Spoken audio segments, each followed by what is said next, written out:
rasa was-was tidak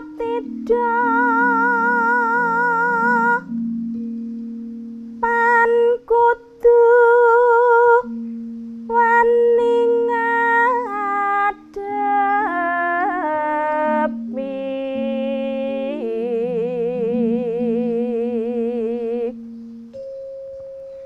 tansah resik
Berbagai upaya kami lakukan untuk mengumpulkan dana, antara lain dengan janji iman, mengadakan malam dana, di mana kita mengundang pembicara dari Surabaya itu, Bapak Pendeta Prawiro Maruto yang merupakan salah satu pendiri Gereja Betani Nginden.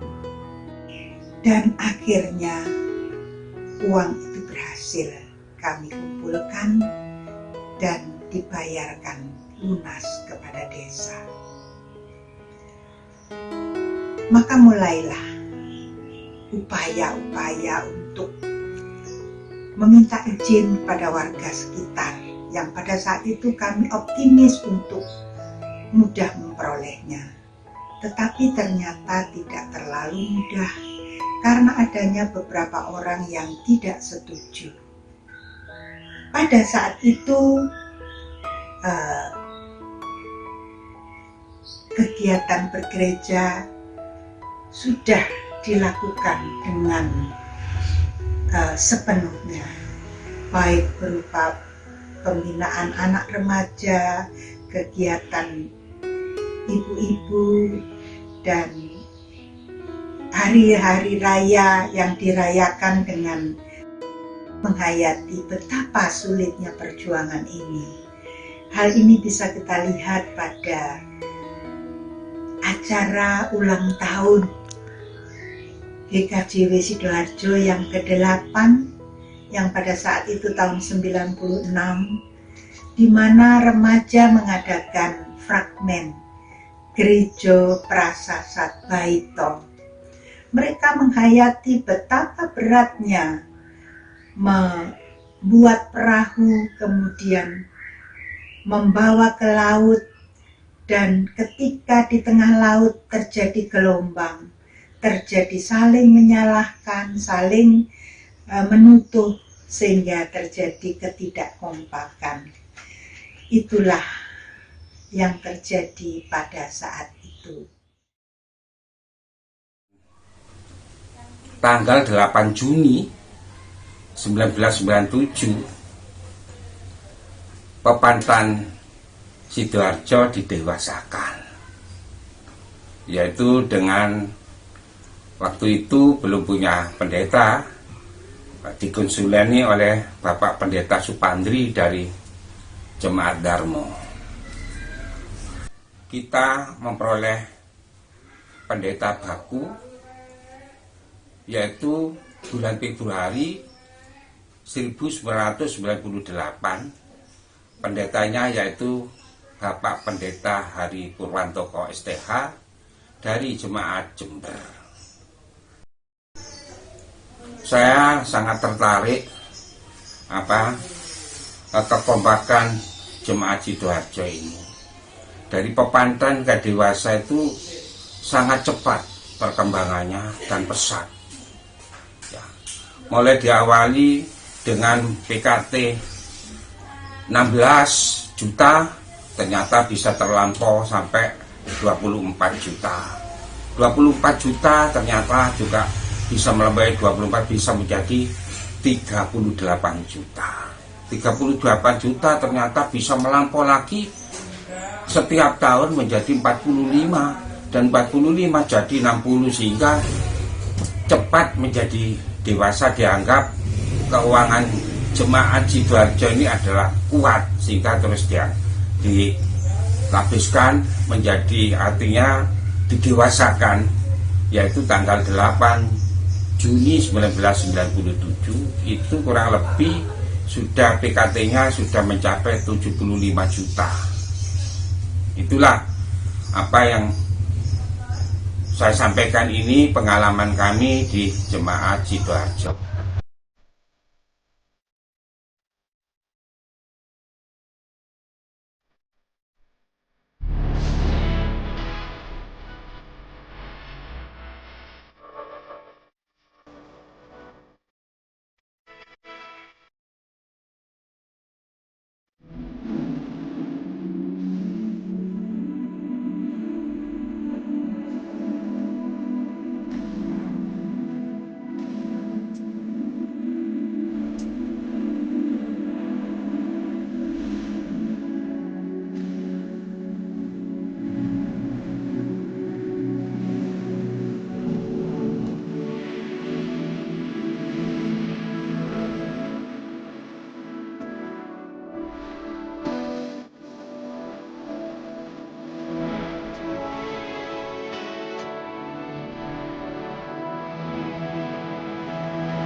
Jemaat yang usia 33 tahun adalah jemaat yang sudah dewasa.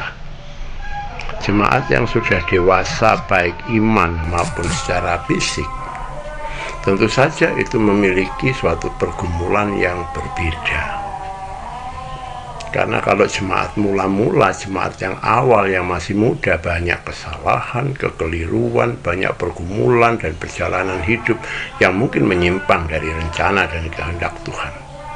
Tapi di dalam usia 33 tahun sudah dengan jatuh bangun kesulitan apapun juga, termasuk di dalam membangun rumah ibadat, kita perlu memahami bahwa hidup di dalam persekutuan apapun dimanapun mesti ada penolakan.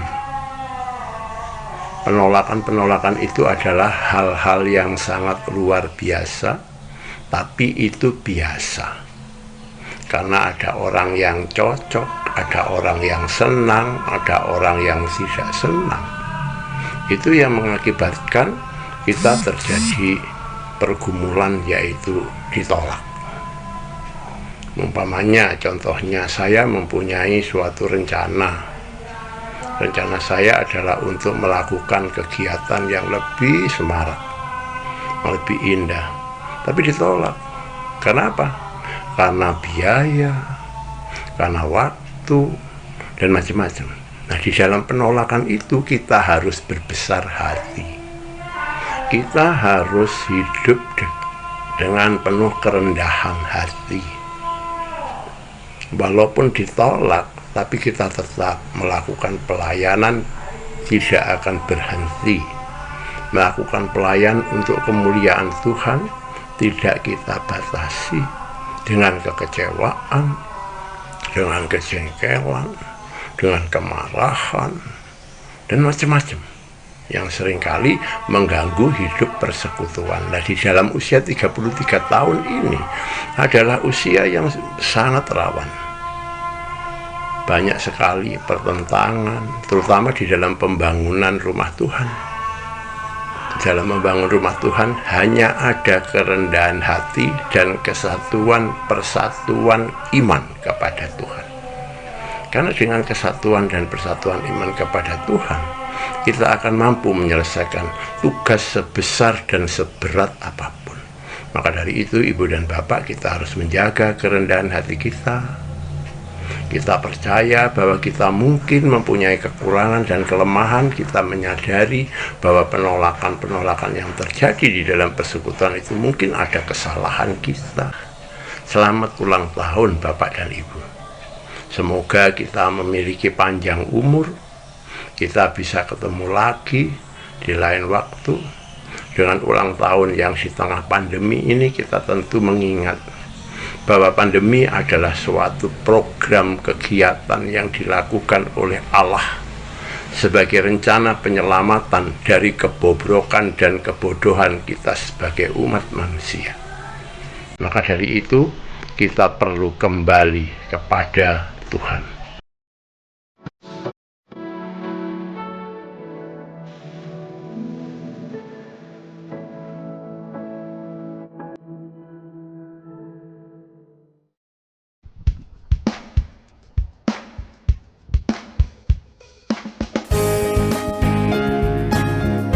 Selamat pagi saudara, selamat berjumpa di GKJ Wilawang. GKJ Wilawang posisinya termasuk Kabupaten Malang, kurang lebih 20 kilo dari pusat kota Malang. Dan kami ada di bagian Majelis Daerah Malang 3. Saya sendiri Pendeta Sistrianto melayani di Jemaat GKJ Wilawang. GKJ Wilawang itu terdiri dari 230 kakak. Kami memiliki pandan 2 yang relatif dekat dari sini sekitar 7 kilo, namanya Pepandan Cowek, itu masuk wilayah Kabupaten Pasuruan. Di sana kurang lebih ada 9 hingga 11 kakak. Adapun yang lebih jauh kurang lebih 25 km kalau Bapak Ibu wisata ke Bromo, itu persebaran warga kami, Ibu Bapak. Selamat beribadah. Tuhan berkati.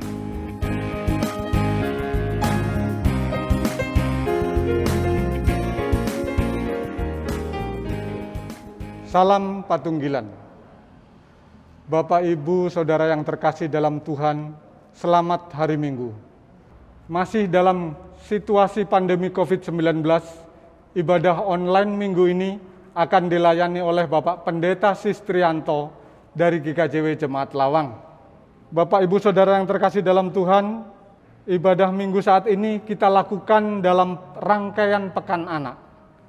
Anak merupakan anugerah Tuhan bagi keluarga. Mereka harus dididik, dirawat, dan diarahkan pada pengenalan akan Kristus. Oleh karena itu, menjadi tugas dan tanggung jawab orang tua untuk selalu membimbing dan menolong agar anak-anak menjadi pribadi yang mandiri dan bertanggung jawab. Kini, marilah kita melaksanakan ibadah Pekan Anak ini dengan penuh sukacita. Jemaat dimohon berdiri. Mari kita awali ibadah ini dengan memuji Tuhan. Dari Kidung Ria 16, kita akan pujikan bait 1 dan 2. Ku masuki gerbangnya.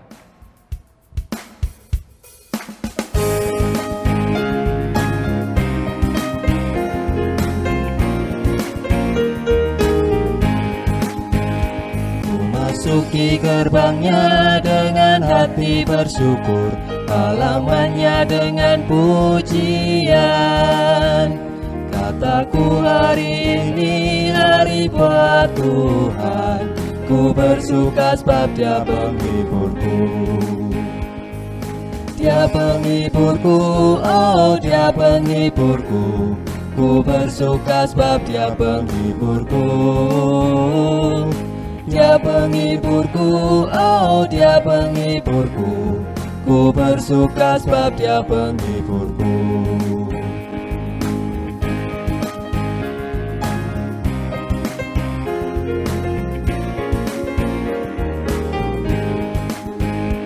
Ku masuki gerbangnya dengan hati bersyukur, halamannya dengan pujian. Kataku hari ini hari buat Tuhan, ku bersuka sebab Dia gembalaku. Dia gembalaku, oh Dia gembalaku, ku bersuka sebab Dia gembalaku.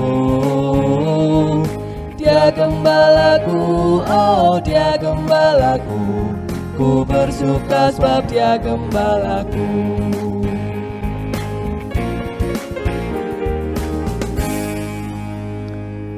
Jemaat kekasih Tuhan, marilah ibadah minggu di dalam rangkaian pembukaan Pekan Anak-anak se-Gereja Kristen Jawitan. Kita hayati dalam ibadah kita sambil di dalam hati kita mengaku demikian. Bersoraklah dan bersukacitalah, sebab Tuhan telah menuntun kita. Pimpinan dan perlindungannya telah menaungi kita. Bersyukurlah kepada Tuhan dan pujilah namanya. Keselamatan dan damai sejahtera yang berasal dari Allah Bapa di dalam Sang Putra Tuhan Yesus Kristus senantiasa ada pada saudara-saudara sekalian. Amin. Jemaat disilahkan duduk. Saudara-saudaraku kekasih Tuhan, tema di dalam rangkaian Pekan Anak di dalam ibadat kita pada hari ini dengan tema karena Kristus yang lemah menjadi kuat. Ibu bapak, saudara-saudaraku kekasih Tuhan, ini mengasumsikan bahwa tantangan bagi pelayanan gereja include di dalamnya adalah mengabarkan berita damai sejahtera atau Injil Tuhan. Itu mengingatkan panggilan kita di dalam perintah Kristus, di mana di Matius 10 ayat 16 mengatakan, engkau kuutus bagaikan domba di tengah serigala. Posisi domba sangat lemah. Kekuatannya jika tergantung pada Sang Gembala itu sendiri yang mengutus. Mari kita sambut dengan pujian baginya, dengan pujian yang berjudul, Tahukah kamu jumlah bintang? Dari Kidung Jemaat 68, bait 1 dan 3.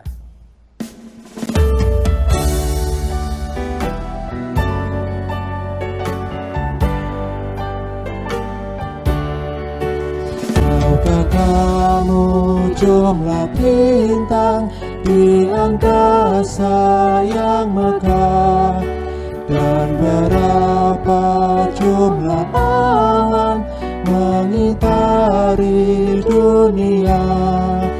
Tuhan Allah, Kau semua, tiada satu yang dilupa.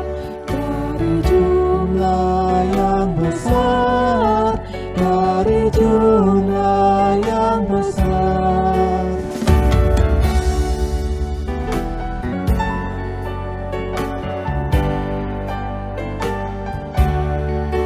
Tahukah kamu jumlah anak di seluruh dunia? Bangun tidur tiap pagi dengan hati yang cerah. Allah Bapa dalam surga mengindahkan semuanya. Kau pun diindahkannya, Kau pun diindahkannya. Jemaat kekasih Tuhan, sebelum lebih jauh kita memuliakan, memuji kemuliaan-Nya, mari setiap pribadi hendaknya menguji hidupnya masing-masing di hadapan Tuhan. Berangkat dari firman-Nya yang ada di dalam Efesus pasal 6 ayat 1 dan 4 yang berbunyi demikian, "Hai anak-anak, taatilah orang tuamu di dalam Tuhan, karena haruslah demikian. Dan kamu bapak-bapak, janganlah bangkitkan amarah di dalam hati anak-anakmu, tetapi didiklah mereka di dalam ajaran dan nasihat Tuhan." Saudara-saudaraku kekasih Tuhan, sepintas orang tua kok menyenangkan anak ya? Tentu tidak demikian.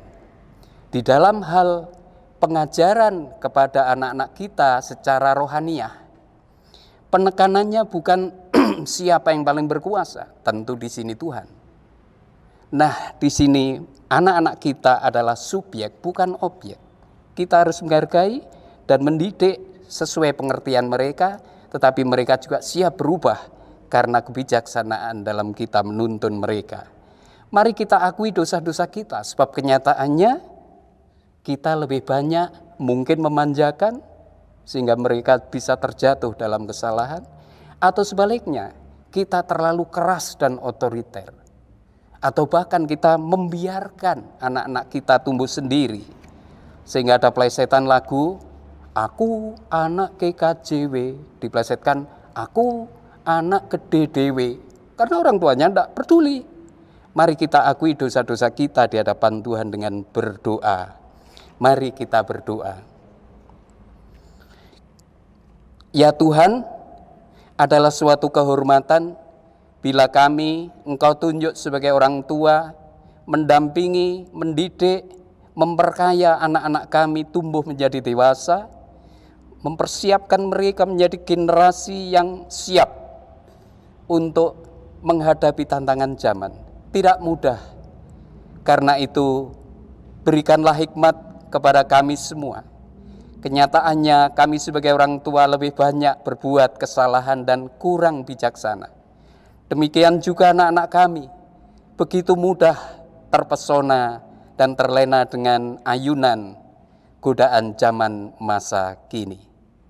Ampunilah kami ya Allah, dan mampukanlah kami untuk selalu hidup benar bersama anak-anak kami, dan anak kami menemukan suatu kebenaran sabdamu, dan mereka mengamini dan mengimani dengan setia, dengan sukacita hidup di dalam kasih-Mu. Pengakuan ini kami ungkapkan semata-mata berkat karunia-Mu yang menjamin kehidupan kami untuk selalu tinggal dalam damai-Mu yang abadi. Di dalam Kristus Tuhan kami memohon. Amin. Jemaat kekasih Tuhan, untuk menerima warta anugerah yang agung dari Tuhan, jemaat kami silakan berdiri. Firman Tuhan yang ada di dalam Mazmur 103, khususnya ayat 8 hingga 13, ada warta yang indah bagi orang-orang percaya yang demikian kesaksiannya. Mazmur pasal 103, saya bacakan ayat 8 hingga yang ke-13. Tuhan adalah penyayang dan pengasih, panjang sabar dan berlimpah kasih setia. Tidak selalu ia menuntut dan tidak untuk selamanya ia mendendam. Tidak dilakukannya kepada kita setimpal dengan dosa kita, dan tidak dibalasnya kepada kita setimpal dengan kesalahan kita. Tetapi setinggi langit di atas bumi, demikian besarnya kasih setianya atas orang-orang yang takut akan Dia. Sejauh timur dari barat, demikian dijauhkannya daripada kita pelanggaran kita. Seperti Bapa sayang kepada anak-anaknya, demikian Tuhan sayang kepada orang yang takut akan Dia. Bapak Ibu, saudara-saudaraku, anak-anak kekasih Tuhan, Tuhan yang kita kenal hakikatnya adalah Allah Maha Kasih.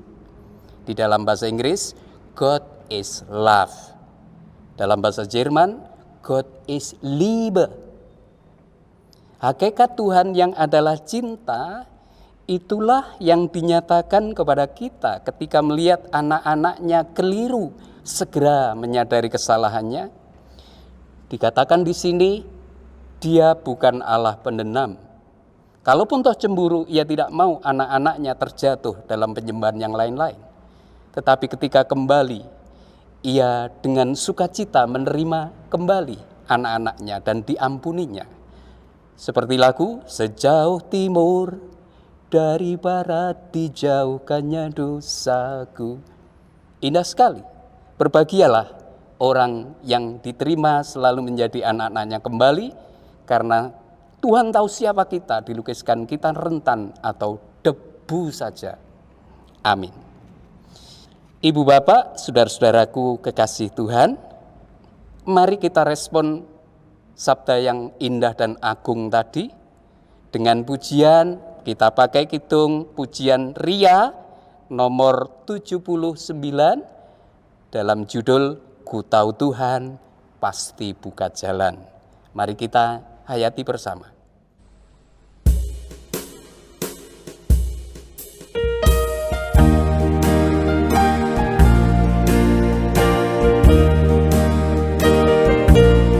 Ku tahu Tuhan pasti buka jalan. Ku tahu Tuhan pasti buka jalan. Ajarku hidup suci, setia pada Tuhan. Ku tahu Tuhan pasti buka jalan.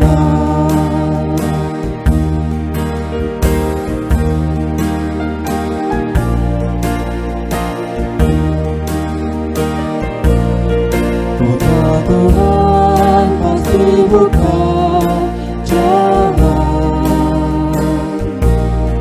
Ku tahu Tuhan pasti buka jalan. Ajarku hidup suci, setia pada Tuhan. Ku tahu Tuhan pasti buka jalan.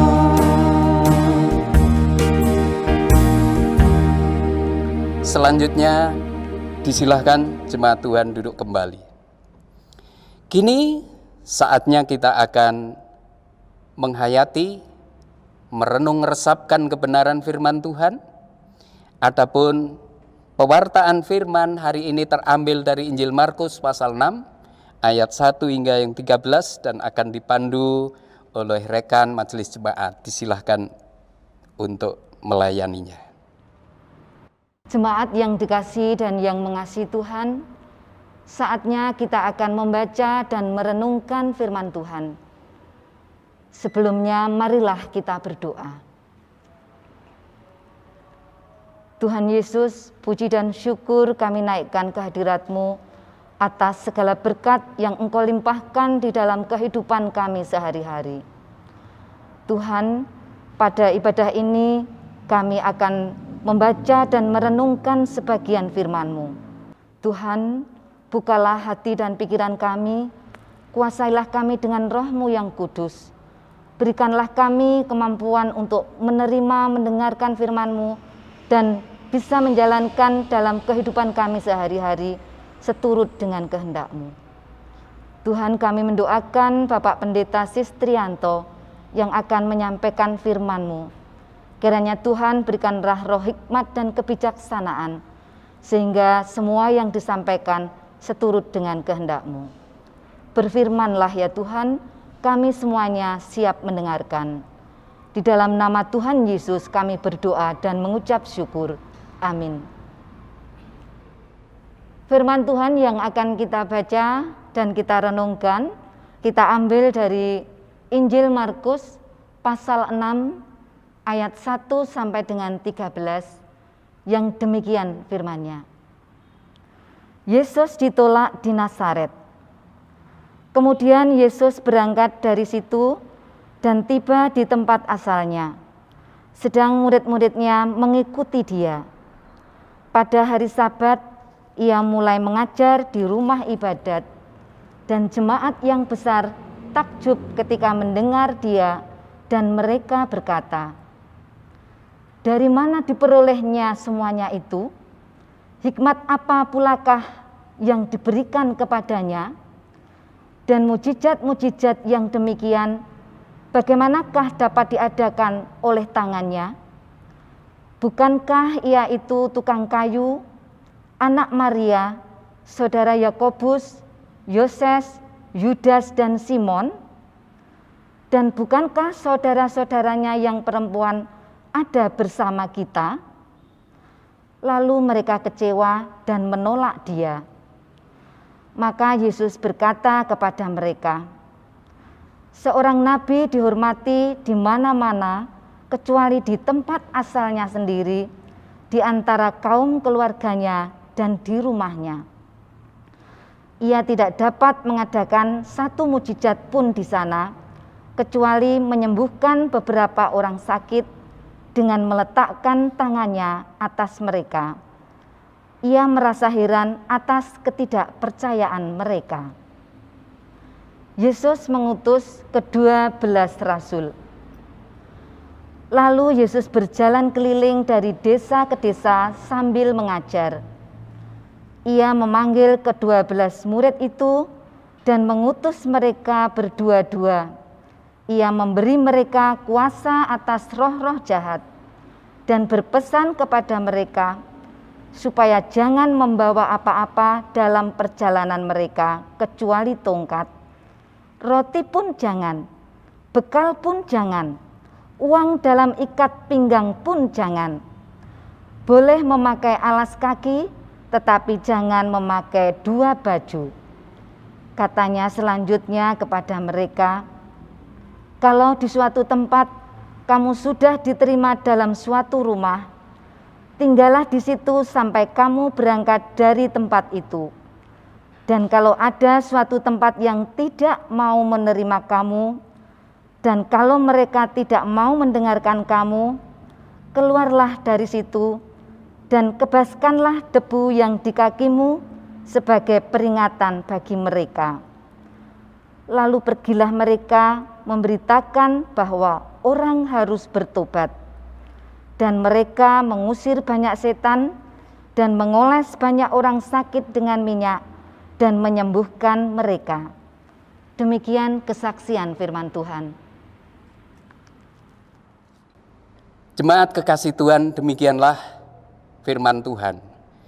Adapun orang yang disebut berbahagia adalah siapa saja yang selalu bersedia bukan hanya mencermati, mendengar kebenaran firman Tuhan, tetapi mereka yang konsisten melakukan sabda Tuhan dalam laku hidup sehari-hari dan membawa buah. Amin. Saudara-saudaraku, jemaat kekasih Tuhan dan yang selalu mengasihi Tuhan, dunia yang kita tempati sekarang ini sedang berubah dengan cepat. Orang pintar menyebutnya kita sekarang hidup di era revolusi industri jilid yang keempat, yang mana ditandai segala lini kehidupan dipakailah sarana yang disebut dengan IT, teknologi informasi, semuanya serba digital, dan juga dunia semakin mengglobal, satu planet seperti satu dunia saja. Tetapi jangan lupa, secara iman, bahasa kitab Injil Yohanes, dunia yang demikian dibagi menjadi dua bagian. Bagian yang gelap dan dunia yang terang. Ini mirip pemikiran Jawa. Di dalam dunia pewayangan disebut bolo kiwo, sebelah kiri itu simbol kejahatan, kegelapan, dengan tokoh yang menjilo raksasa. Tokohnya misalnya kalau Ramayana ya doso muko, doso 10, muko wajah, 10 wajah bisa berubah-ubah.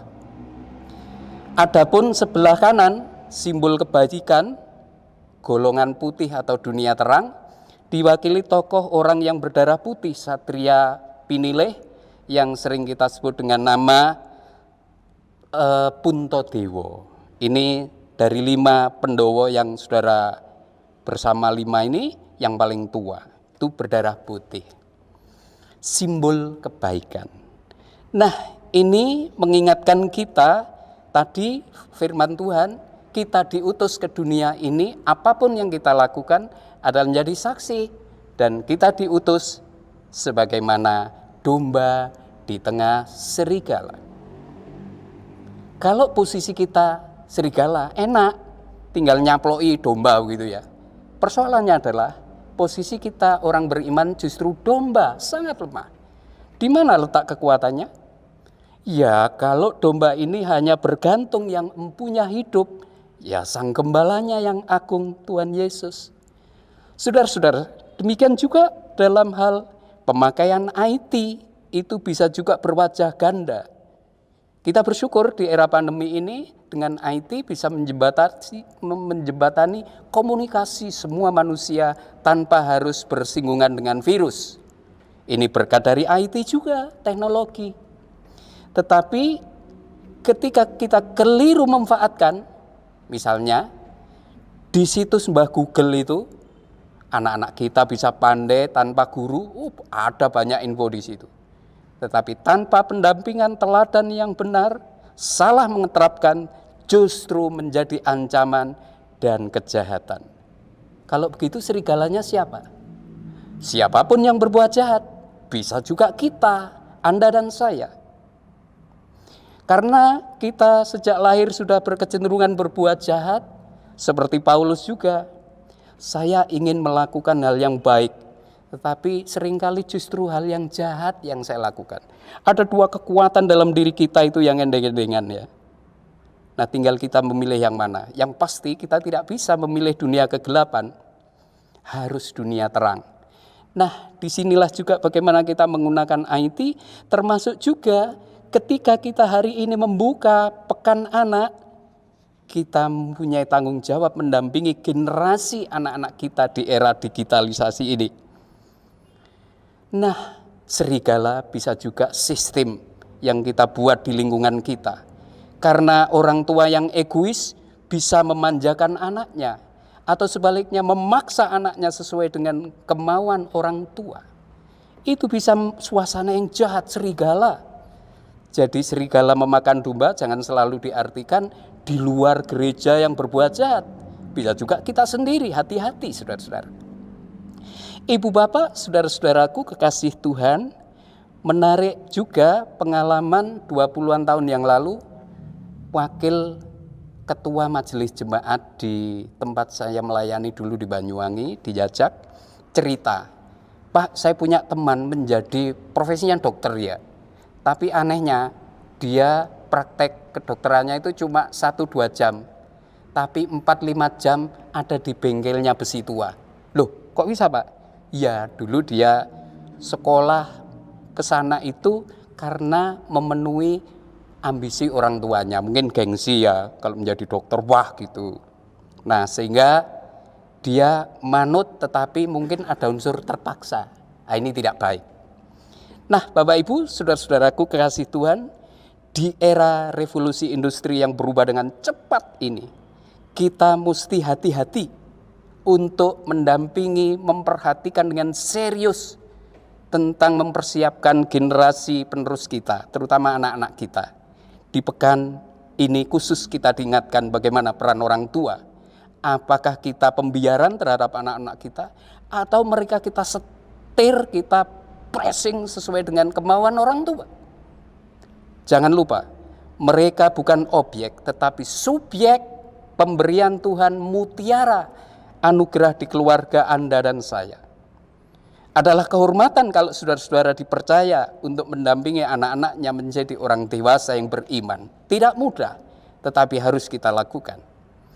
Menarik kita cermati bahwa di Injil Markus pasal 6 ayat 1 hingga 13 tadi, bagaimana Tuhan Yesus mewartakan Injil, ia ternyata ditolak di desanya sendiri, Nazaret, daerah Galilea. Ada ungkapan seorang nabi tidak dihargai, tidak dihormati di negerinya sendiri. Saya tidak tahu, mungkin karena Yesus masa kecilnya, alah anak si tukang kayu Yusuf toh. Jadi yang dilihat adalah kulit-kulit luar atau mungkin sisi-sisi kemanusiaannya, lupa bahwa ia adalah putra Allah yang hadir mewartakan damai sejahtera yang sejati di bumi. Menarik di sini Tuhan Yesus bertindak demokratis. Ketika tidak ada iman atau keterbukaan dari orang-orang yang mendengar, Injil boleh ditolak, tetapi ia tetap berkarya mencari tempat yang lain yang bersedia menerimanya. Mungkin bagaikan air, ia meresap kemana-mana, mencari tempat yang paling rendah untuk diduduki. Boleh dibentengi sana, dia lari ke sana. Di tembok sebelah kiri, lari ke kanan. Meresap ke tempat yang paling dalam, tidak bisa dibatasi. Dan menarik bahwa mujizat bukan tujuan, tetapi ini tanda kehadiran Tuhan, itu baru bisa berjalan ketika ada keterbukaan dua-duanya. Baik dari Tuhan, tetapi juga jamaah atau orang yang mendengar, yang menerimanya. Tidak seperti di Nazaret. Dan jangan lupa, Tuhan sanggup menjadikan sesuatu yang mungkin lemah, justru menjadi kuat, strong, survive. Coba kita juga merenung pengalaman Rasul Paulus ketika mewartakan Injil di daerah Korintus. Ada klik-klik di sana, kelompok-kelompok yang partisan sang tokoh yang diidolakan. Terkotak-kotak, padahal mereka orang intelek loh, tidak bodoh. Tetapi akhirnya, endingnya, mereka semakin bertumbuh, akhirnya bertobat, bukan karena kehebatannya Paulus, tetapi justru memandang Paulus serius. Dia membawa resiko di dalam kelemahannya, ia terpenjara bukan karena dosanya Paulus, tapi karena Injil Tuhan.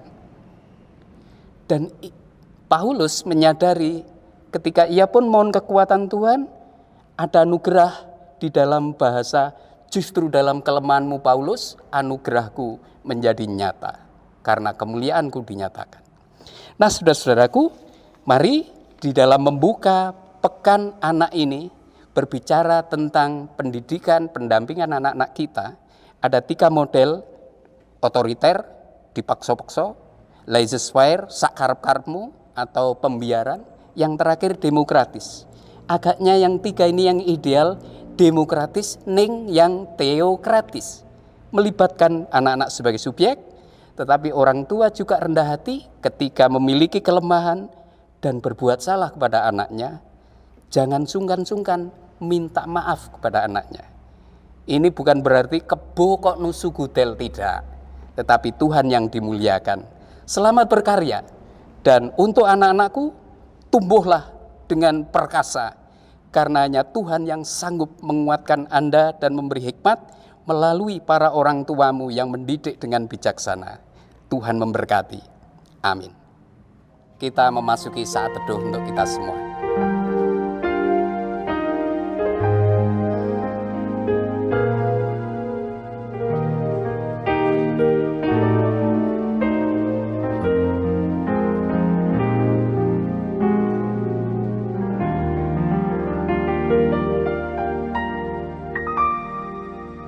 Selanjutnya mari sebelum kita ikrarkan pengakuan iman kita hayati pujian bersama anak-anak kita di dalam pujian Kidung Ria 117 bait 1 hingga yang ketiga, Aku Bocah Rahayu. Mari kita hayati.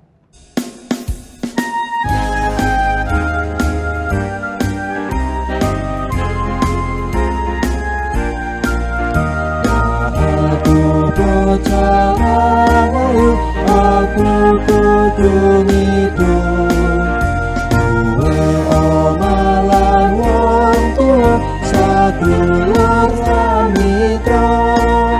Nara apa maneh aku bocah kang rahayu.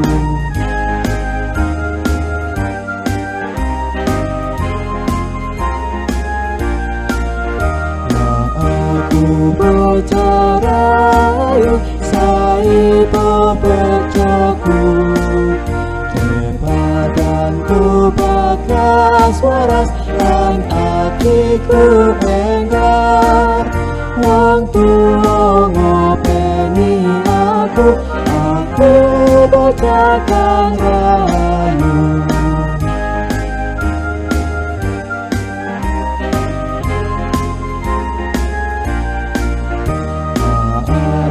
Bocah rahayu, saipo bungaku. Saben-saben dina aku nampani piwuruh saka wong tuwa lan guru. Aku bocah rahayu. Jemaat yang dikasihi Tuhan, kami undang untuk berdiri. Mari kita bersama-sama mengucapkan pengakuan iman rasuli. Aku percaya kepada Allah Bapa yang Maha Kuasa, Khalik langit dan bumi, dan kepada Yesus Kristus, anaknya yang tunggal Tuhan kita, yang dikandung daripada Roh Kudus, lahir dari anak darah Maria, yang menderita di bawah pemerintahan Pontius Pilatus, disalibkan, mati dan dikuburkan, turun ke dalam kerajaan maut. Pada hari yang ketiga, bangkit pula dari antara orang mati, naik ke surga, duduk di sebelah kanan Allah Bapa yang Maha Kuasa, dan akan datang dari sana untuk menghakimi orang yang hidup dan mati. Aku percaya kepada Roh Kudus, gereja yang kudus dan am, persekutuan orang kudus, pengampunan dosa, kebangkitan daging, dan hidup yang kekal. Amin. Jemaat dipersilahkan duduk kembali.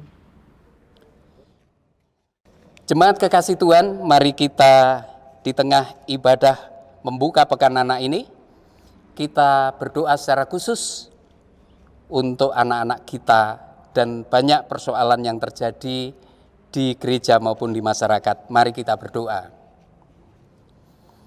Allah Bapa di surga, penguasa langit dan bumi, terima kasih bahwa kami boleh merayakan kehidupan dalam ibadat membuka pekan anak hari ini. Tentu kami secara khusus berdoa untuk anak-anak kami yang sedang bertumbuh, khususnya anak-anak Gereja Kristen Jawi Wetan, apalagi di tengah masa pandemi COVID-19 ini, pembelajaran masih berlangsung secara online. Walaupun sebagian mungkin sudah dimulai untuk bersemuka atau bertatap muka. Ya Tuhan, berikanlah hikmat kami sebagai orang tua untuk sabar, penuh hikmat dari Tuhan mendampingi mereka. Khususnya anak-anak kami generasi yang kreatif, berkatilah upaya mereka menemukan jati diri mereka dan tumbuh bersama Tuhan, bukan hanya intelektual tetapi juga emosional bahkan spiritualnya. Mampukanlah anak-anak kami menemukan jati diri sesuai rancangan-Mu dan mereka bersukacita karena Tuhan, bukan karena kekuatannya sendiri. Kami juga berdoa untuk pemerintah negeri kami tercinta yang berusaha mengatasi persoalan pandemi COVID-19 ini. Baik tenaga medis, ahli virologi yang menemukan antivirusnya, maupun persebaran untuk pemerataan vaksin, kiranya Tuhan berikan hikmat juga. Secara khusus para tenaga medis yang berjuang di garda depan, mampukanlah kami juga mendukung, memberikan spirit dan juga kekuatan fisik di dalam kerangka mereka mengemban tugas yang tidak berat, yang tidak mudah ini, yang cukup berat. Bahkan banyak di antaranya yang juga meninggal karena melakukan tugasnya. Kami berdoa untuk keluarganya, berikanlah kekuatan dan pengharapan dan sukacita selalu, sekalipun dalam duka yang mendalam, khususnya yang Engkau panggil menghadap Tuhan. Demikian juga warga jemaat yang sedang menderita karena COVID-19 ini, khususnya di Malang Selatan, di dalam upaya mengatasi persoalan lockdown untuk agar tidak merambah kemana-mana, cukupkanlah mereka dengan kebutuhan sehari-hari. Parogo desa, aparat kecamatan, pemerintah maupun gereja bergandengan tangan untuk mampu mengatasi persoalan ini. Tuhan berkenan memberikan solusi yang terbaik sehingga mereka tetap sehat jasmani maupun rohani. Kami berdoa juga para pelayan, hamba-hamba Tuhan, pendeta, anggota majelis jemaat, guru Injil yang melayani di gerejamu, istimewa para pamong yang mendampingi pertumbuhan anak-anak kami. Hikmat yang dari Tuhan saja yang kami mohon, sehingga pelayanan tidak mudah ini Tuhan berikan kreatif dan sukacita oleh karenanya. Kami berdoa di dalam upaya kreatif menciptakan kerja bagi yang kehilangan pekerjaan. Ya Tuhan, kami yakin ketika pintu yang satu tertutup, Engkau sanggup membukakan yang lain, karena Engkaulah yang berkuasa menata segalanya. Berkatilah kreativitas anak-anak muda kami yang juga berusaha menciptakan lapangan kerja. Bapa di surga, masih banyak hal yang ingin kami ungkapkan, tetapi sebelum mulut kami membuka, hati kami mengungkap, Tuhan tahu yang terbaik untuk kami. Karena itu izinkan kami mengakhiri doa syafaat kami seperti Kristus yang selalu mengajari kami berdoa demikian.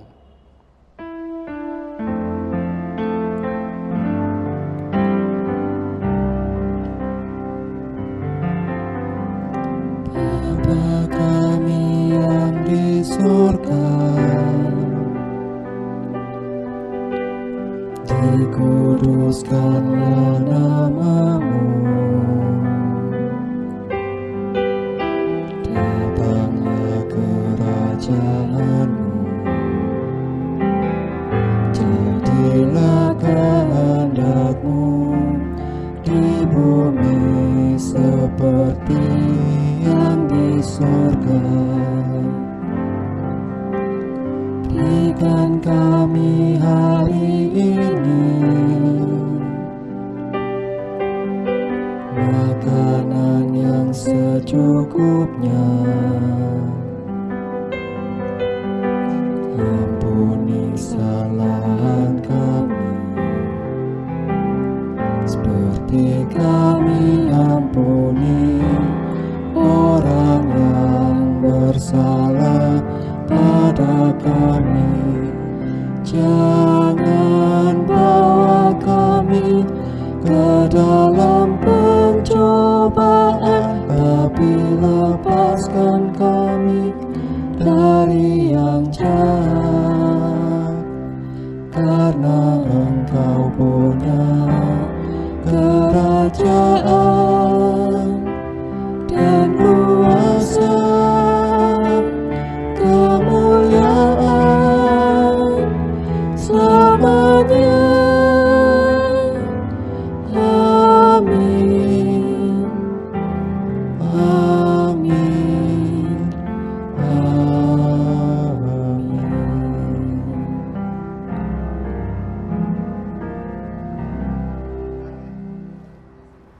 Jemaat yang dikasihi Tuhan, mari kita mengungkapkan rasa syukur kita dengan menyerahkan persembahan dengan dasar firman Tuhan dari 2 Korintus 9 ayat yang ke-7 yang demikian.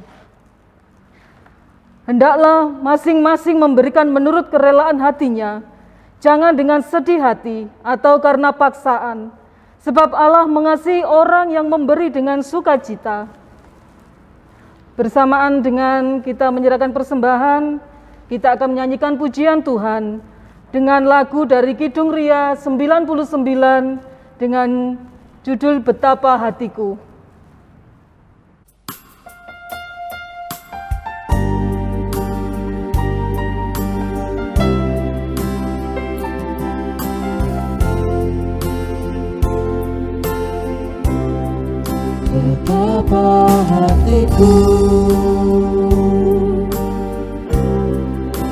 Terima kasih Yesus, Kau mengasihiku, Kau memilikiku.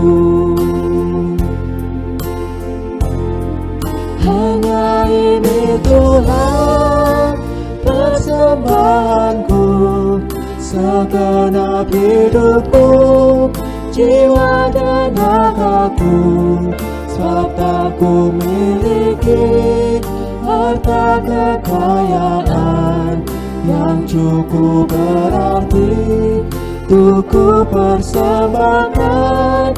Hanya ini Tuhan permohonanku, terimalah Tuhan persembahanku.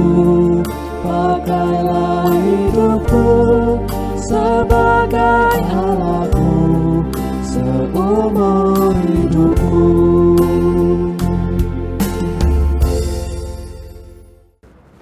Jemaat kami undang untuk bangkit berdiri. Kita akan berdoa menyerahkan persembahan kita pada saat ini. Mari kita satu dalam doa. Kami mengucap syukur Tuhan, di tengah ibadah Pekan Anak pada saat ini, Tuhan memberikan kesempatan kepada kami untuk memberikan persembahan lewat berkat-berkat Tuhan yang telah Tuhan berikan kepada kami. Ajar kami Tuhan untuk senantiasa mengucap syukur di dalam kehidupan kami. Inilah kami Tuhan. Dalam nama Yesus Kristus kami sudah berdoa dan mengucap syukur. Amin. Jemaat kekasih Tuhan, mari kita undur dari hadapan Tuhan dengan menjalani hidup taat melakukan sabdanya. Sebagai orang tua, marilah kita mendidik dan menjadi teladan dalam kebaikan bagi anak-anak kita. Sebagai anak-anak, marilah kita taati dan dari nasihat maupun teladan dan didikan orang tua kita. Jadilah keluarga yang senantiasa hidup dalam kasih, sukacita, dan damai. Tuhan memberkati kita. Dan sebelum kita mohon berkat, kita hayati pujian KPK 343, Kidung Warna Sambul Batik, Purnaning Pangabekti.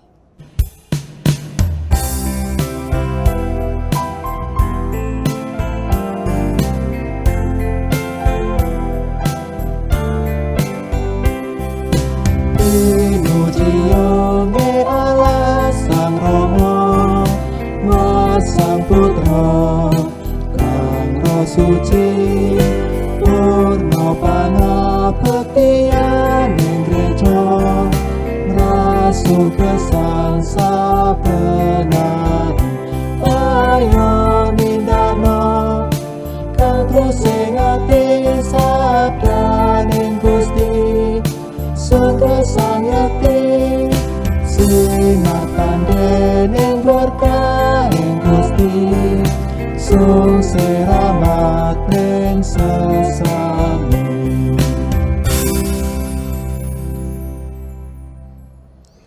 Kini jemaat Tuhan, undurlah dan kita akhiri ibadah ini dengan mohon berkat darinya. Terimalah berkatnya.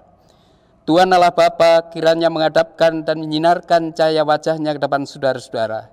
Ia yang selalu hadir di dalam Sang Putra dan kuasa Roh Kudus, melingkupi, menaungi, menghibur, membersamai perjuangan hidup saudara mulai kini hingga Tuhan datang kembali. Maranatha. Amin.